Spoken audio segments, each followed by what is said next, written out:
points you scored there late in that fourth quarter. What was it about the situation when you felt you just wanted to just that point take over?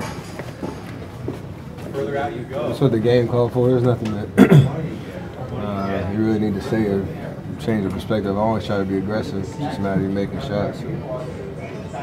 As of late, I haven't made as many as I wanted to, but just doesn't change what I expect to happen the next play, the next shot. So just happy to see a couple go down, help my team, and keep it moving. Kind of game. Andre just called you the second best point guard ever. Has he ever voiced that opinion to you? Every day he texts me when I wake up in the morning. Every day. Tells me that same comment. So I got some work to do to get to #1 apparently. They also say you're underrated. Huh? They also say you're underrated. Underrated.com.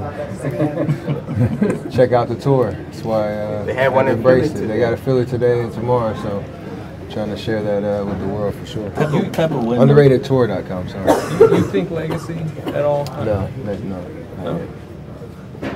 Have you? Eventually, not right now. The type of game that you guys wanted to have after a couple of tough runs and right into the road trip, guys being out. How nice was this one for this team? It meant a lot. The last 2 days have been rough. Obviously, Miami was down to the wire, and Orlando, we played hard and just flamed out at the end. So to finish the road trip with the win without Clay and get on this 6-hour flight with smiles on our faces, that means a lot. So the 19 games left. These feel-good kind of games where you just figure out how to win. It's very kind of playoff-esque, and we want to build that kind of mentality and expectation down the stretch of the season. Steph, can you talk about being a husband and a father first, and basketball, very accomplished basketball player second? We all have stuff we balance in terms of our career and our family lives, and everybody does it their own way. So my family is very important in what I do, and trying to keep that perspective no matter if we win or lose. I play well, I don't. Win championships, you don't. Like, that's the most consistent thing in my life. But you want to get the most out of your career because of the sacrifice that family has to make for us to be able to do what we do. So I'm very appreciative of that, and it's kind of what makes me go. How do you deal with being on the road and not seeing your children and your wife? Shout out to FaceTime. I don't know how my old generations did it. Shout out to FaceTime for sure. Steph, what did you think of what Damian Lee did tonight, and what have you thought about his journey? Obviously, your brother-in-law.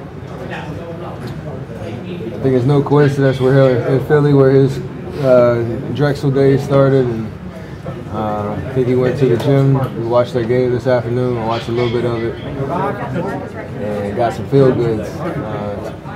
Took his wife over there to see where he came from, and showed out in the court tonight with the opportunity to help us win. So he has confidence. He's been playing amazing down in Santa Cruz, and it's just a matter of him getting that opportunity. And tonight, or nights like tonight, he took full advantage of it. So it was fun to watch, fun to see, and I'm sure more of that to come.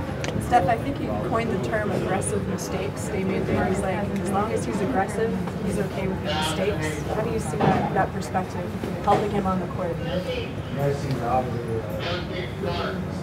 Not having been in a situation like that where every minute is like literally monumental to your career, you can't be tentative or passive. And again, whether you make or miss shots or have breakdowns defensively or whatever it is, as long as you're playing hard, usually good things will happen, and you'll be able to push through it. So that helps the confidence too, because